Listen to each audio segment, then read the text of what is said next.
सवाल नंबर 1 है, young Europe का संस्थापक कौन था? आपका ऑप्शन है ए मेजनी, बी गैरिबाल्डी, सी विक्टर एमानुएल, डी मुसोलिनी। आपका सही जवाब है ए मेजनी।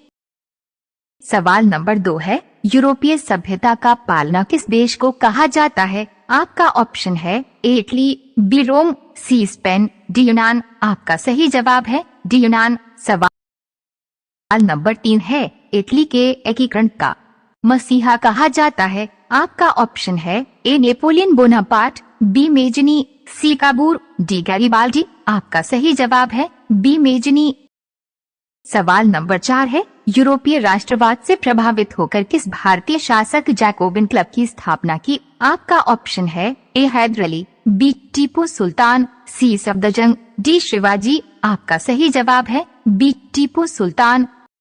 सवाल नंबर 5 है, कौन फ्रांस की क्रांति का प्रमुख कारण था? आपका ऑप्शन है ए प्रजातंत्र शासन, बी निरंकुश शासन, सी गिरफ्तारी पत्र, डी मनसबदारी प्रथा। आपका सही जवाब है बी निरंकुश शासन। सवाल नंबर 6 है, फ्रांस में किस शासक वंश की स्थापना वियना कांग्रेस के द्वारा की गई थी? आपका ऑप्शन है ए हैब्सबर्ग, बी ओलिया वंश, सी बुद्धे वंश, डी जारशाही। आपका सही जवाब है सी बुद्धे वंश। सवाल नंबर 7 है, मेजनी का संबंध किस संगठन से था? आपका ऑप्शन है ए लाल सेना, बी कार्बोनरी, सी फेलिक हेटारिया, डी डायट। आपका सही जवाब है बी कार्बोनरी। सवाल नंबर 8 है, किसने अपनी कूटनीति के बल पर इटली की समस्या को संपूर्ण यूरोप की समस्या बना दिया? आपका ऑप्शन है ए काउंट कावूर, बी गैरिबाल्डी, सी मेजनी, डी विक्टर एमानुएल। आपका सही जवाब है ए काउंट कावूर।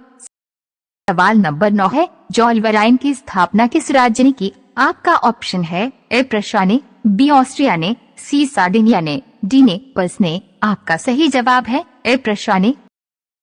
सवाल नंबर 10 है, विलियम प्रथम कहाँ का शासक था? आपका ऑप्शन है ए इटली, बी प्रशा, सी ऑस्ट्रिया, डी यूनान। आपका सही जवाब है बी प्रशा। सवाल नंबर 11 है, हंगरी की भाषा क्या थी? आपका ऑप्शन है ए इतालवी, बी मैग्यार, सी पॉलिश, डी फ्रेंच। आपका सही जवाब है बी मैग्यार। सवाल नंबर 12 है, यंग इटली का संस्थापक कौन था? आपका ऑप्शन है ए काबूर, बी गैरिबाल्डी, सी मेजनी, डी मुसोलिनी। आपका सही जवाब है सी मेजनी। सवाल नंबर 13 है, 19वीं शताब्दी में यूरोप में राष्ट्रवाद के विकास का क्या परिणाम हुआ? आपका ऑप्शन है ए साम्राज्यवाद का विकास, बी उपनिवेशवाद का विकास, सी निरंकुश राज्यों की स्थापना, डी राष्ट्रीय राज्यों की स्थापना। आपका सही जवाब है डी राष्ट्रीय राज्यों की स्थापना।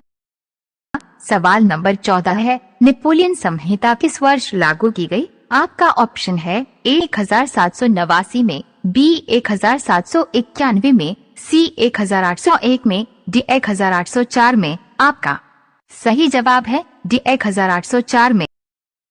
सवाल नंबर 15 है, वियना सम्मेलन कांग्रेस का अध्यक्ष कौन था? आपका ऑप्शन है A Napoleon Bonaparte, B Louis 18वां, सी चार्ल्स दशम, डी मेटरनिक। आपका सही जवाब है डी मेटरनिक। सवाल नंबर 16 है, मेटरनिक व्यवस्था का उद्देश्य क्या था? आपका ऑप्शन है ए गणतंत्र की स्थापना करना, बी प्रजातंत्र की स्थापना करना, सी पुरातन व्यवस्था की पुनर्स्थापना, डी नेपोलियन की पुनर्स्थापना। आपका सही जवाब है सी पुरातन व्यवस्था की पुनर्स्थापना।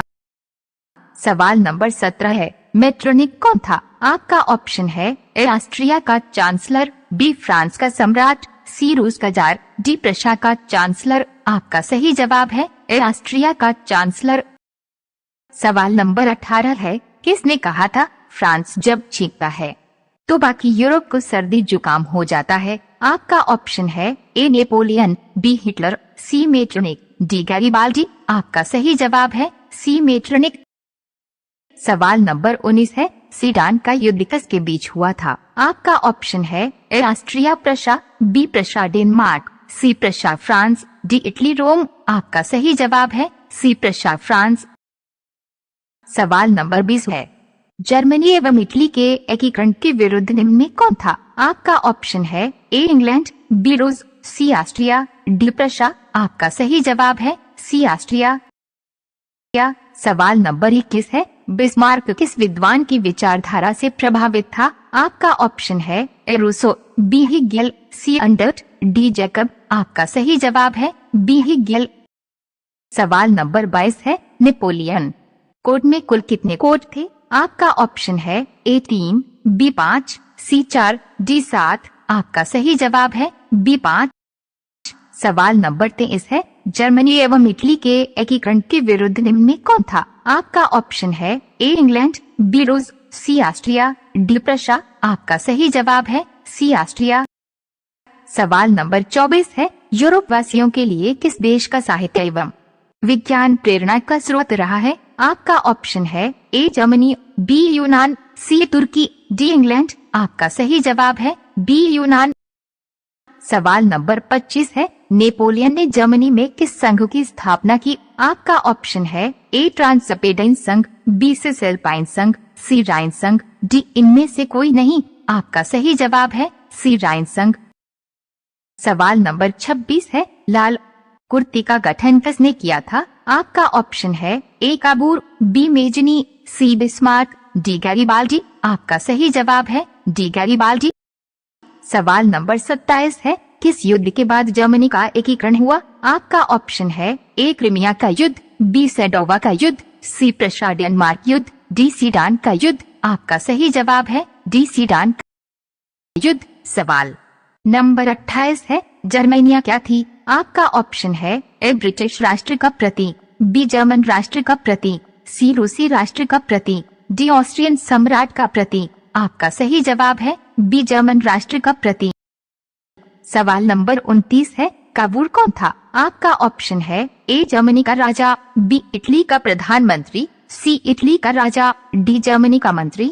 कौन? आपका सही जवाब है बी इटली का प्रधानमंत्री। सवाल नंबर 30 है, जर्मनी का एकीकरण कब पूरा हुआ? आपका ऑप्शन है ए 1890 ईस्वी में, बी 1848 ईस्वी में, सी 1871 ईस्वी में, डी 1870 ईस्वी में। आपका सही जवाब है सी 1871 ईस्वी में। सवाल नंबर 31 है, रोमानीवाद क्या था? आपका ऑप्शन है ए एक राजनीतिक आंदोलन, बी एक सांस्कृतिक आंदोलन, सी एक आर्थिक क्रांति, डी एक धार्मिक क्रांति। आपका सही जवाब है बी एक सांस्कृतिक आंदोलन। सवाल नंबर 32 है, जालवेरिन एक संस्था थी। आपका ऑप्शन है ए क्रांतिकारियों की, बी व्यापारियों की, सी विद्वानों की, डी पादरी सामंतों की। आपका सही जवाब है बी व्यापारियों की। सवाल नंबर 33 है, सेडाओं के युद्ध में किसकी पराजय हुई? आपका ऑप्शन है ए ऑस्ट्रिया की, बी प्रशा की, सी नेपल्स की, डी सार्डिनिया की। आपका सही जवाब है ए ऑस्ट्रिया की। सवाल नंबर 34 है, 1830 की क्रांति के बाद फ्रांस में किस प्रकार का शासन स्थापित हुआ? आपका ऑप्शन है ए संघीय शासन व्यवस्था, बी संवैधानिक राजतंत्र, सी निरंकुश राजतंत्र, डी गणराज्य। आपका सही जवाब है बी संवैधानिक राजतंत्र। सवाल नंबर 35 है, इटली एवं जर्मनी वर्तमान में किस महादेश के अंतर्गत आते हैं? आपका ऑप्शन है ए उत्तरी अमेरिका, बी दक्षिण अमेरिका, सी यूरोप, डी पश्चिम एशिया। आपका सही जवाब है सी यूरोप। रोजाना ही ऐसे वीडियो पाने के लिए हमारे चैनल को सब्सक्राइब करें और बेल आइकन को ऑन कर दीजिए।